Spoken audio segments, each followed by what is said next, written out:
నిజంగా మా హయాంలో మేము చేసింది ఎక్కువ, చెప్పుకునేది తక్కువ. ఆ చేతకాల మా వాళ్ళకు కూడా తప్పు ఉంది. రాష్ట్రంలో 5 పైసలు పని కూడా చేయకుండా 500 రూపాయల ప్రచారార్భాటం చేసుకున్న చరిత్ర మీది.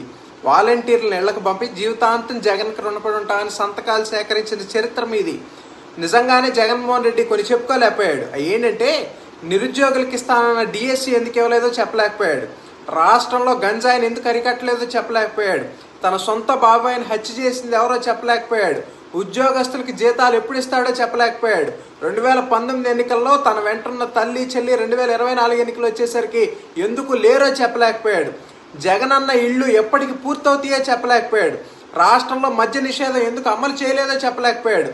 డాక్టర్ సుధాకర్ వంటి దళితుల మీద దమనకాండ ఎందుకు జరిగిందో చెప్పలేకపోయాడు. అమరావతిలోనే ఉంటానని గృహప్రవేశం చేసి 3 రాజధానులని మాట ఎందుకు మార్చాడో చెప్పలేకపోయాడు. కాబట్టే 11కు పరిమితమయ్యాడు. ఎప్పటికైనా సరే వాటన్నిటికీ సమాధానాలు చెప్పండి అని ఈ సందర్భంగా అడుగుతా ఉన్నాం.